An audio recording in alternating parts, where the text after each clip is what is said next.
This is it. We're live? Yes, very much.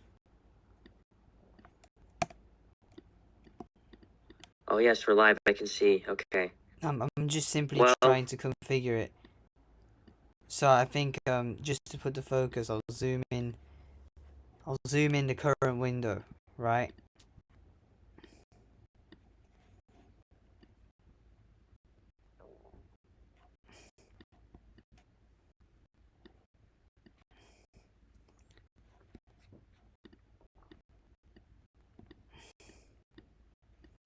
It's not perfect, but we'll just have to make do.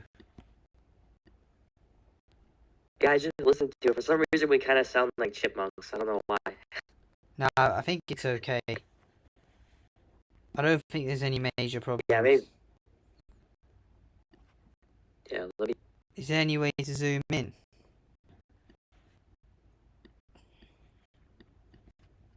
Doesn't look like it. There should be. There should be a way to zoom in.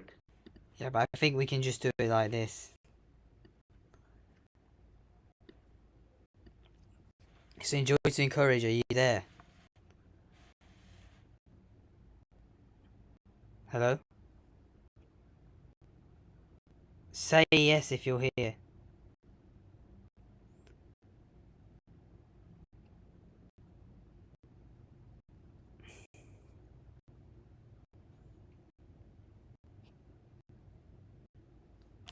Hello? He might not be here. Well, anyways, we could just start. I'm going I to guess. just check if he's there. Because I'm not having this happen again.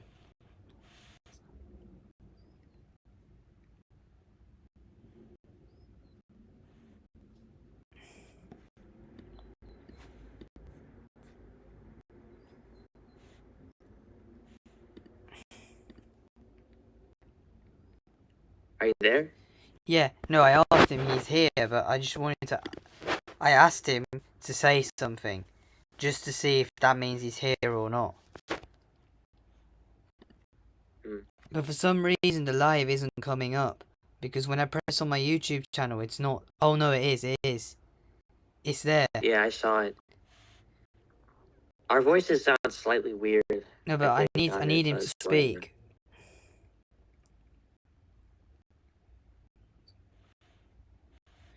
He's muted I don't think himself he's by there. accident. He is there, because I texted him just now. Oh, okay.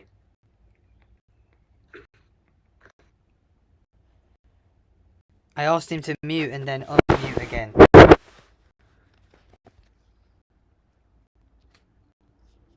He's muted himself by accident. He's there. Is that done?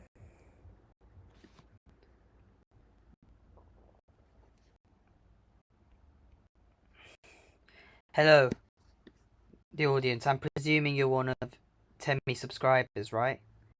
Welcome to the show. Yeah, welcome. We're just waiting for him, so we're just going to make it clear that this is going to be about self-improvement and dating dynamics as usual, but with a bit of a twist. But we're just waiting for our fellow guest to come on. It's the first time that he's ever been on this with us. And this is our second time, obviously, doing the discussion. It's nice to see we actually have 22 people viewing this already, which is great. I don't know if this... Oh, 14 now, it says. Which is a new high, so we're just waiting.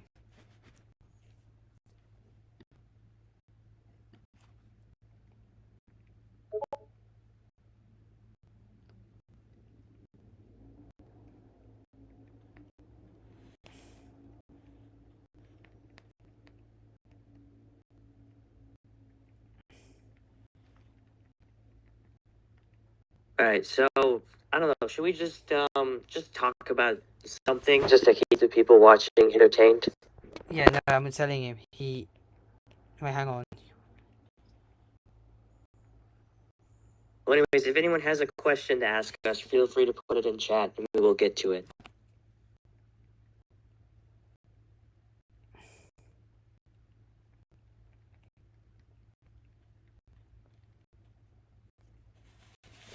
Yeah, No, so last time we mostly focused on the realms of dating and self improvement. We focused on any tactical coping strategies that men could use to possibly put their foot in the door. And that was our main topic last time. I asked him to flick up and come back. So we talked about like coping strategies, what we could possibly do. But today I thought we Can you decided. hear me now? Oh yes, of course, Yes, we man. can hear you. Resetting is the Interesting. magic trick. So great to have you here. Your first time. Yeah, thank you. Likewise as well. And to anyone that's here for all three of us, thank you for being here. Oh, Yes, thank you, absolutely. everyone. Thank everyone. Like, you guys are the reason that this is still alive. So, I just wanted to say, I'm really looking forward to today's talk. And just to update you, Temi, last time, the topics we discussed, I have the list ready and available. And the list was literally like this.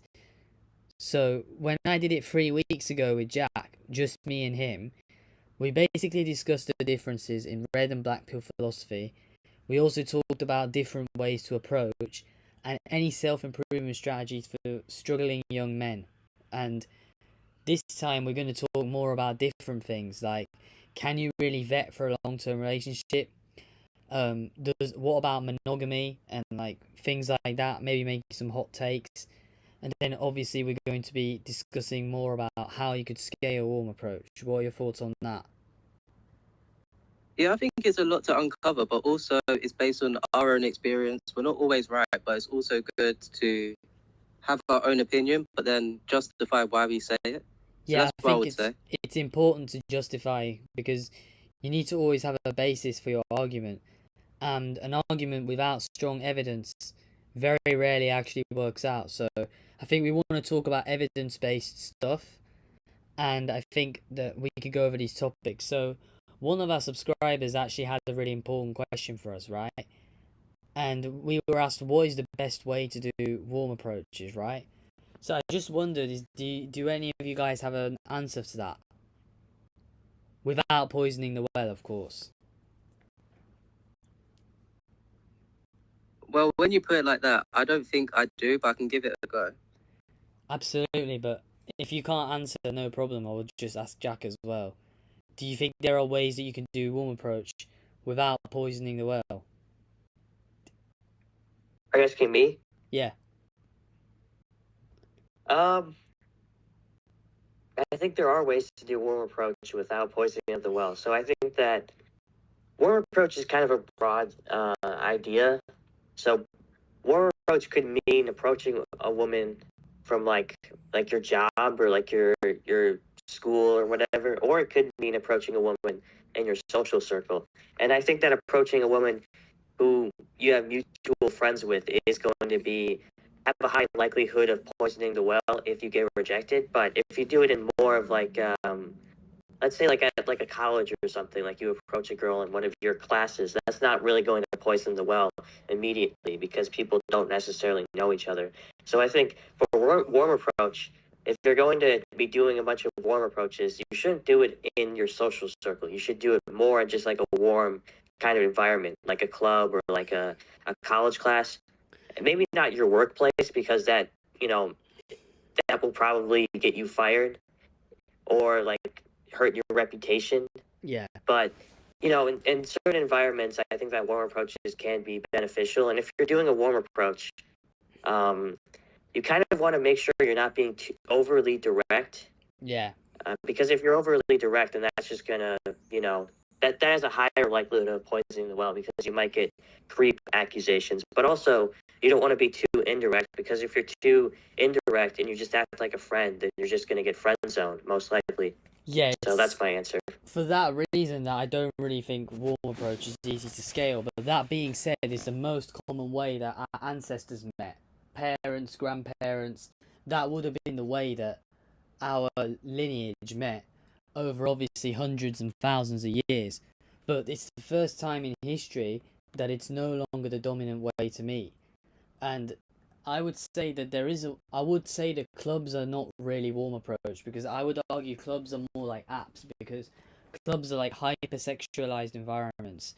But things like, for example, school or work or social circle, I would argue is a form of warm approach. But I would say that a better thing, right, than warm approach No, sorry, a better thing than any of these apps mentioned. Oh, hello, one and only Stice. Welcome. Would be to use social events, right?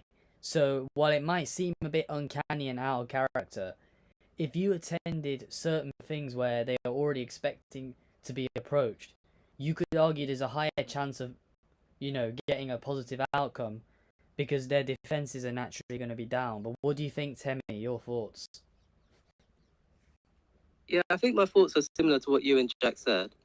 But the way that I look at it is because I'm gonna say three examples, but it will be like very short. Mm-hmm. The first thing is to have good style so that you're confident to even be able to approach, Absolutely. but then you get complimented for it. That's really my first point. But then my second point is not to just approach women just because they look good, but also find other ways to compliment them. So it could be their personality, it could be that they like this certain thing that you want to know more about it. And don't pretend that you care because they'll see right through you.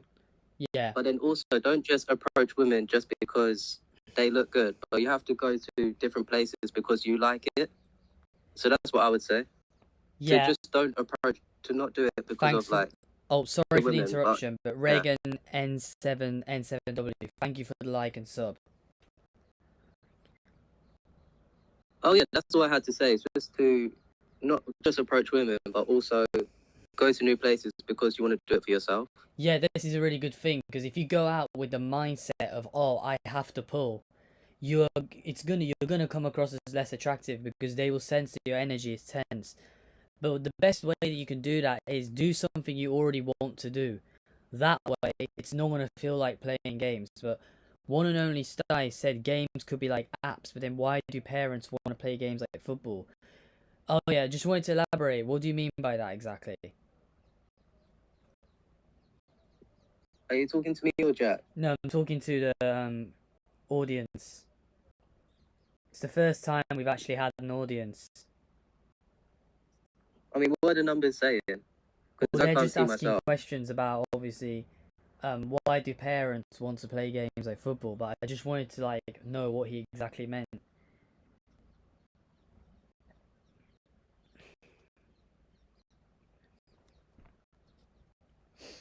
But yeah, Well, in the meantime, speaking Jack, you can speak.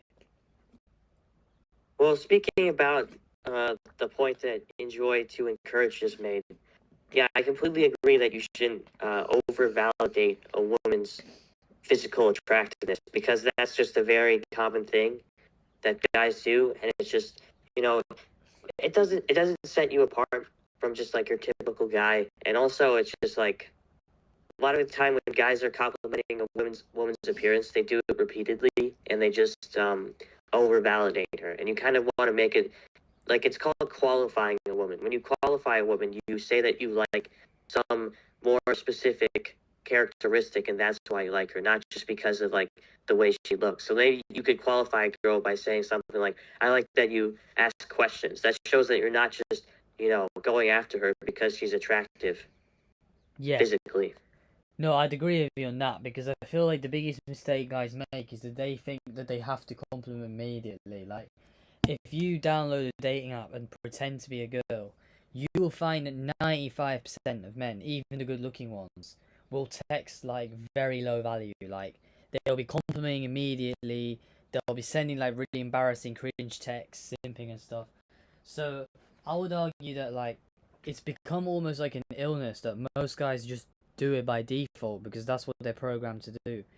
But yeah, one and only Stice, don't worry about it. Yeah, there's no problem. Like we all say confusing things sometimes. But yeah, continuing on that, I think that Enjoy to Encourage had a really good point, saying that you shouldn't only value looks, and we were gonna go and talk about that actually. So I noticed that in the dating space, there's kind of two different types, right? There's one type that prioritizes looks overall, like my friend who literally says he only dates 8 pluses, which is, in my opinion, a ridiculous requirement. And you also have guys who prioritize the woman's interest level towards you. And I was going to ask both of you, although ideally you'd have it both ways, which one do you think is more important?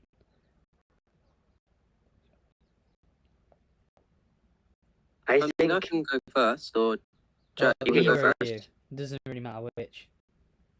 Okay, I'll go first. I think I just have one point to make because when it comes to someone that's high interest, specifically like a woman, what they do, they make your life easier. They actually want to be with you, and it's not because of your resources as well. Yeah. But then also because you're choosing a high interest woman, you know a difference. You know the difference between a woman that's low interest versus high interest because of the time that they're spending with you and the things that they do without really asking. So Yeah. that's what I got to say. You just need to know the difference. Yeah, that's all I got to say.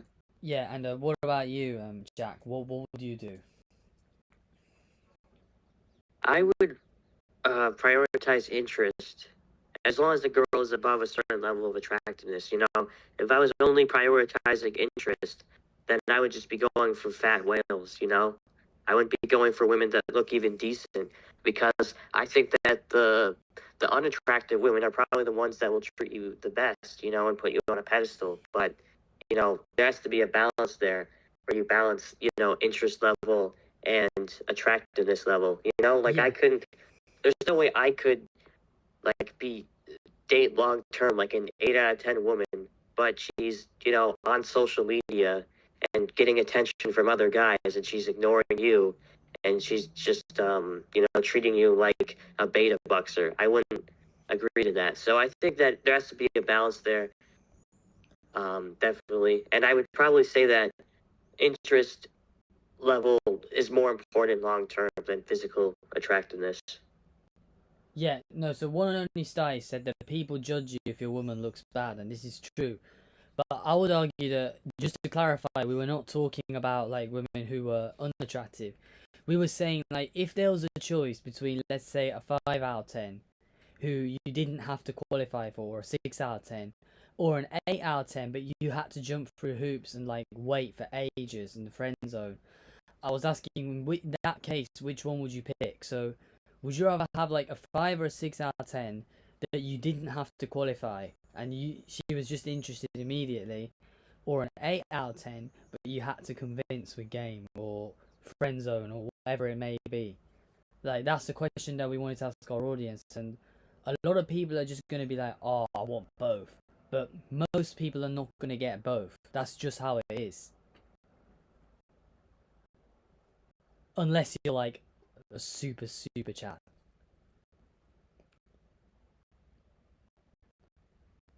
Yeah, but the thing is, the funny Yeah, thing is that you're these right. days you have to chase after fives and sixes if you're just an average guy. You do. And I would also argue that I would say that high interest from any level of woman is reserved strictly for top 20%, in my opinion.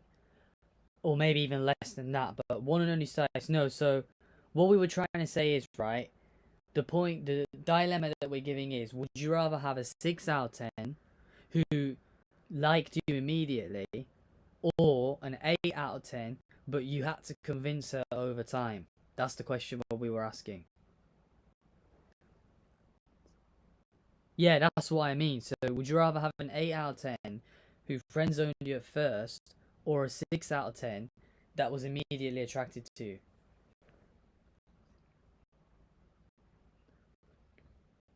Are you Is that asking for us chat? or the audience? Audience.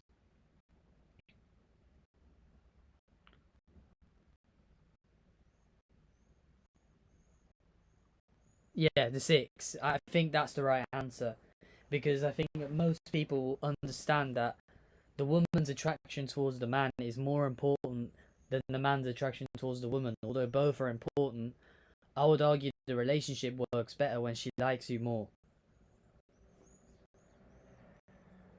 Yeah, you know, men generally, even if we're not like super into a woman, we're generally not gonna leave her because she's not our ideal type. You know, Yeah, unless like in like a marriage or something like that. You know, we don't really care that much if the woman is not, you know, extremely attractive, as long as we find her attractive enough. But for women, you know, their hypergamy makes them always want to seek better. You know, they're always wondering if the guy they're with is the best they can do. So they're just, if they're not super into their guy, then they're probably looking somewhere else. yeah, and especially these days, because we live in a hyper-connected society. it's never been easier to trade up because the things like social shame, like patriarchy, or like, social norms, the expectations to start a family, all those things have now disappeared. So it's for that reason that, in my opinion, enforcing monogamy is extremely difficult because the social constructs have now disappeared. But in our parents' time or our grandparents' time, there was tight-knit social circles that would always watch over like a hawk. So you couldn't ghost that easily. Yeah, So Temi, what do you definitely. think? What is your take? So we were talking about monogamy just now, and we just wanted to compare like monogamy versus non-monogamy. What are your thoughts on that? But wait, isn't that completely different to what you said about the Oh, 5 and no 6 problem, one versus and the only 8? Stice. Is that kind of different? No, I mean, to be fair, we did go off topic, but I feel like I need to ask you that question first. The 6 versus 8. Oh, no What do you worries. think? What, monogamy? No, firstly, let's address this. Would you rather have a 6 out of 10 that was high interest immediately, or an 8 out of 10 that you had to win over, like friend zone, game, etc.? Yeah, I think it goes without saying to go for the 6 out of 10, which is high interest. And it's Absolutely. because of the time that they're going to invest in you. But then also, you can be with that woman and build a future as well. Yeah, Because if you're absolutely. with someone that's an 8 out of 10, they're getting attention from other people, but they don't give you attention. But then also, as soon as you lose all the money that you have, they're going to go for someone better, as Jack did say as well, because they're always like looking up. And that's another thing as well. Sometimes height doesn't matter as much, like for us guys, but women, they choose guys that are like taller so that they can look up. So that's really another variable. Yeah, because guys But what I don't would care say about height. for that is just, yeah, that's it really. Yeah, so I would argue that height matters quite a lot, but not as much as face and frame, body frame, in my opinion. And obviously, mental frame, I would argue, is probably number one long term.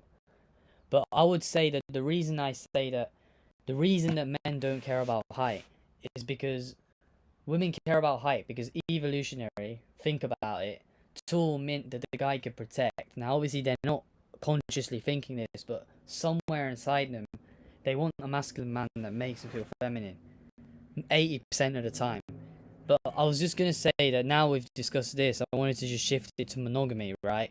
Jack, what are your thoughts on monogamy? Like hookups or polygamy, monogamy, which one do you think is the best model and why? I'd say for society as a whole, monogamy is going to be the best model, the best system. But I think as an individual guy, I think, spinning plates, dating multiple women is the best strategy to build, a skill set of attracting women, But I think, as far as long-term monogamy goes, I think that people have been kind of sold a lie about that, to where they think that it's possible for them to have a loving marriage that lasts for the rest of your life. It's not impossible, but it's very unlikely. And I think that more likely than not, your wife is going to, or your long-term girlfriend is going to fall out of love from you at some point, or maybe you will, and it's not really going to last. It's just a temporary thing for the most part. Because like the emotional state of a woman being in love with you is a very temporary thing, and it kind of degrades over time. It does. It's just yeah, it does. And it's just like, I think that we've been sold a lie about that. I think that you should go into a marriage expecting that, thinking that there's a good chance it will end, like preparing for the fact that maybe there's like a 50% chance the marriage will end, and maybe like a 95% chance by the end of your marriage, like either when you die or when you get divorced, you will fall out of love with that person, or they will fall out of love with you. So that's what I think. Yeah, the biggest myth and lie that we've been sold by Disney and stuff is that relationships will last forever. So this whole idea that you can just meet, let's say like a 6 out of 10, the old version of me was delusional, right? So let's just say this idea that you meet an 8 out of 10 who gives you high interest right from the first message, and you live happily forever after in a gated community with a dog, with a golden retriever and 2 children forever. That just isn't gonna happen. Like, guys, still, when I was like 18, that's what I thought was gonna happen, but that's not what ended up happening, obviously, because when I started out in the dating market for the first time ever, which was when I was 20 years old, I woke up to a brutal reality that that's not how things work. But for some reason, the old version of me thought that was going to happen. And I was also clueless about my own SMV, because I used to think that I was a 7 out of 10. But then my results were poor. When I was younger, like, my face hadn't developed yet. So I started off with maybe like okay base, like 4.5. Whereas now I'm probably standing at like 5.5. Maybe 6. I don't know. But yeah, what are your thoughts on the what's it called? What we said about the monogamy, Temi. What do you think? Yeah, I think Jack does have a good point that you can fall out of love with someone. But the reason why I still stick with monogamy is because when you do find more than one person that you're aligned with, because when I was younger, I used to believe you can only be with one person and that's it. But I do Same. understand that chemistry and compatibility play a role in this. And as long as you have like chemistry with someone where you can be attracted to them, even for a long time, but also you're compatible with them where you're aligned, you have plans you want for the future. Like, this is why people need to be ambitious, so that even if the person starts to pull back, you have things that are for yourself. And Yeah. that's what I would say about monogamy, because it's good to be aligned and to realize that the reason why you fell out of love, is because you're trying to like fall in love in the moment, but you haven't planned anything for the future. Yeah. So that's really my argument. I think the problem is too many relationships are emotionally driven. That being said, I think emotion is a huge base for a relationship. And I would also argue that we had a previous discussion about this, so we're now going to discuss monogamy, my thoughts. So I have this friend online who is red pill, right? And he's actually anti-monogamy, and I'm not anti-monogamy, right? I don't think it's a bad thing, because it's the default model that we've been using for a long time. But my problem with monogamy is that guys need to be prepared for disappointment if they want to enter a relationship, because I don't think you realize that if you were to Google the percentage chance that a relationship will last longer than, let's say, 5 years, especially at this age, the chance is extremely low, right? And I think Yeah. most breakups happen because guys expect too much. They expect the woman will stay with them for the rest of their life. They think that it's the woman, the mother of their children, just because they went on 2 dates. But then what actually ends up happening is they end up getting disappointed. And if you just understand that things are not going to last forever, and if you actually embrace non-monogamy in the early stages, then you might be less disappointed. But that being said, for society as a whole, I would say monogamy is the best solution, but monogamy realistically can't really be enforced. You can't watch over her like a hawk. Yeah, I agree that. So I agree with what you said. Monogamy is what we need at a societal level, what we need more of, because in the younger generation, we're not seeing much monogamy. What we're seeing is mainly short-term dating, and then we see like these, and then some shorter monogamous relationships that maybe last a few years but don't lead to marriage or anything really serious.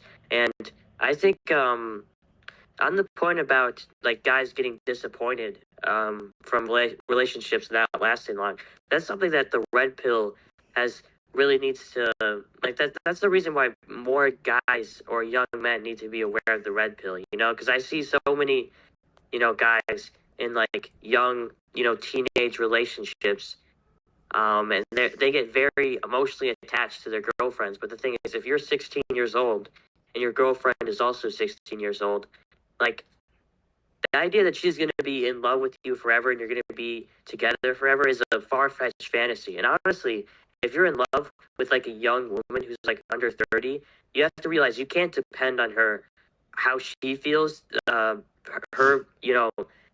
emotional state shouldn't affect yours. You shouldn't rely on her feelings for you and her validation, because women these days are not consistent with it at all. Okay, you can't rely on them to be held accountable, to respect you, to continue to be in love with you. No, they're just going to base their actions off of emotion. And the second they don't feel the way they felt when you got into that relationship, then they're just going to be leaving. You have to accept that. Before a relationship starts, you should already accept that it's going to end, most likely. I agree, because the whole point of a relationship is that historically, marriage was a contract that you signed where you would agree to start a family forever. That was basically what marriage was. But the marriage rates have gone down. But I think the thing that proves that monogamy is no longer the norm, and I'm not bashing monogamy or anything, I'm pro monogamy all the way, on the macro level, maybe not at the micro level.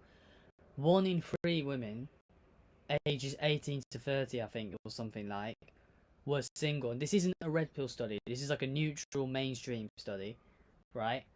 Only 1 in 3 women were single at a young age, but 2 in 3 men were. What does that imply?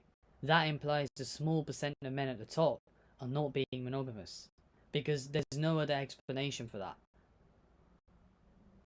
Yeah, I've seen this before. And a lot of guys, the number one cope that people will give is, oh, they're dating older men. But that's just not true. Like, most young women are not dating guys that are over 30. Your average 24-year-old woman is not dating like a 35-year-old guy. That's even more niche than it was in the past. So, like, it's just women sharing men and thinking they're in a relationship when really the guy is like dating a bunch of different women.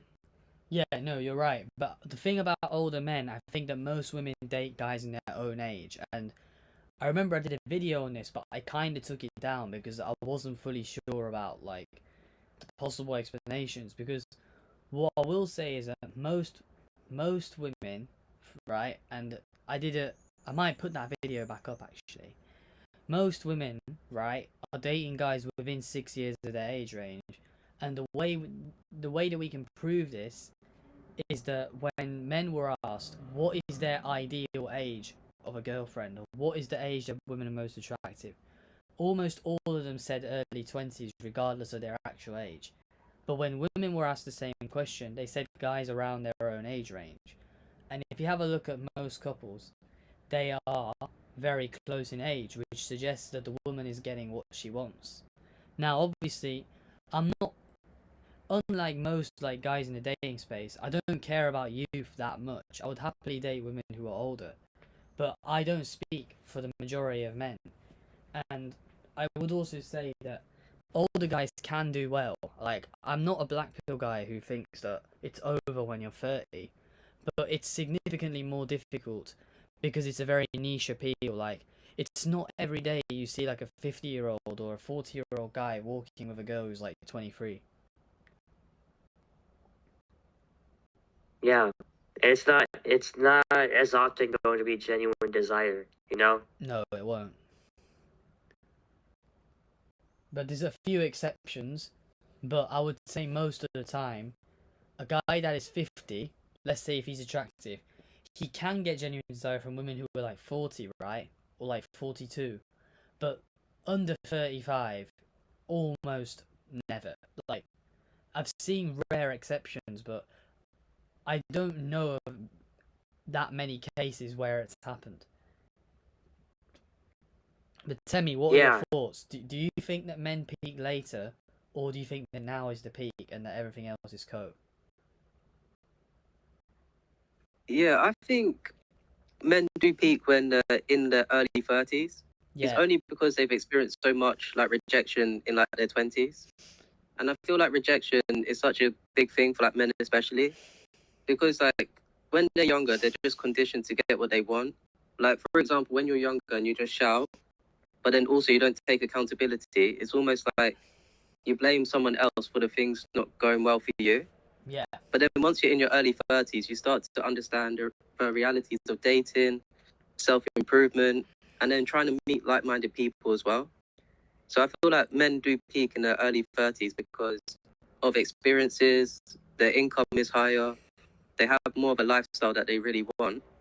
And then eventually women are finally choosing them. So it's like a reward. But then also they need to think of themselves as a prize so that they can attract more high quality women.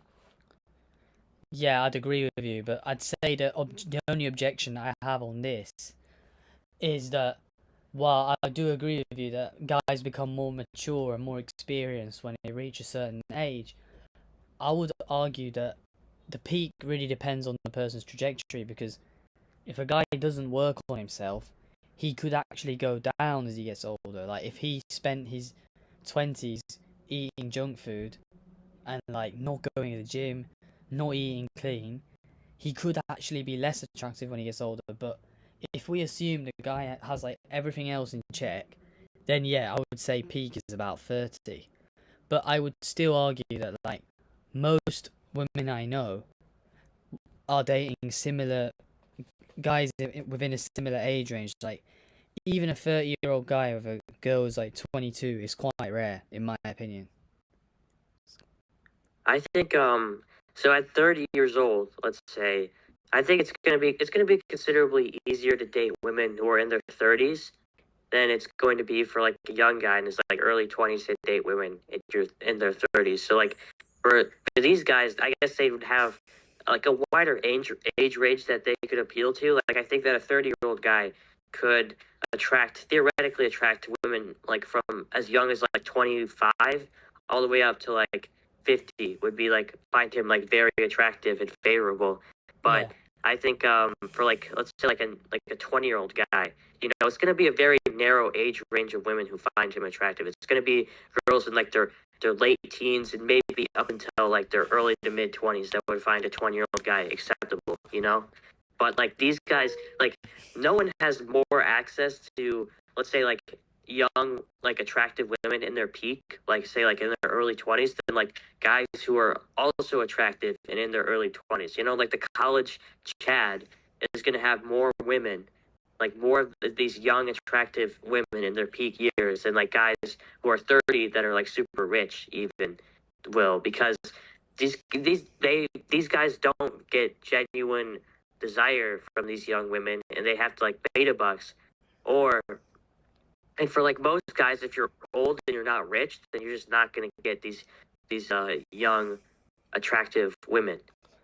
Yeah, I'd agree, because like if you're, for example, in your 30s, I would say the beta bucks effect starts when you're in your 30s, because like we said, the college chads can pull women of multiple ages. Like I would say that, okay, I'd say this: the perfect age, in my opinion, is late 20s, simply because there is a massive range that you can go realistically date. But if we're gonna be honest about beta boxing, right? Most guys in the dating space who are like over the age of 30, like a lot of those red pill coaches, they're not realistically going to be pulling women in their 20s if they don't have fame or clout. And I can say that this is usually true, though not always, because if you have a look at someone like Andrew Tate, right? Realistically, I don't know, like, I'm not someone who monitors his life, but a lot of the success is probably beta boxing, let's be honest. Yeah. It is, because, like, he poses with these cam girls like Dan Bilzerian as well.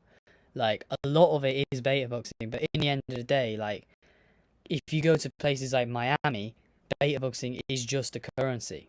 Like, some parts of the world, that's just how the game is played. It's just pay to play.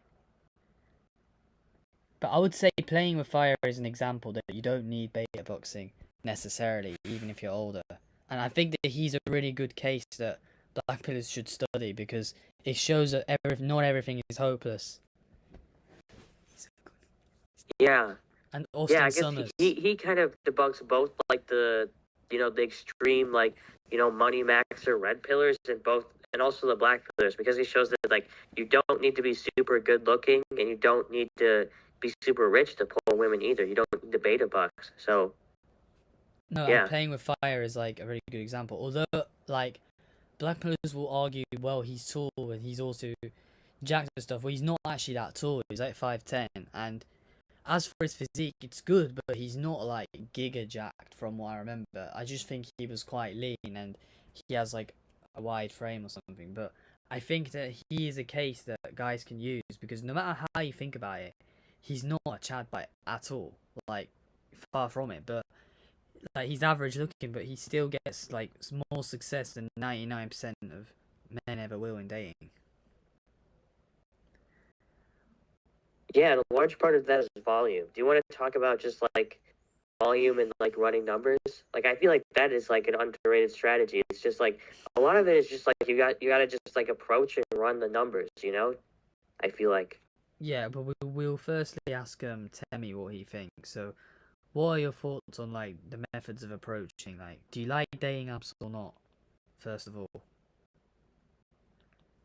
Yeah, I think I do like dating apps in the sense that you can add filters, so you can filter out like a lot of people that aren't within your location, but then also it could be based on like the things that you write as well, so like your prompts. And I'll just say that just to answer your question when it comes to dating apps and approaching women in person, I would say approaching women in person is much better because they're less harsh. That's one thing. But then two, they're like more attracted to you in person because some guys don't really know how to like take pictures properly. So that's what I would say because dating apps is mostly about what you show people, but in person it's more about your personality and other things as well. But then you can actually give them experiences, but not to like lead with it. Yeah, I would agree in the sense that real life might actually be better sometimes.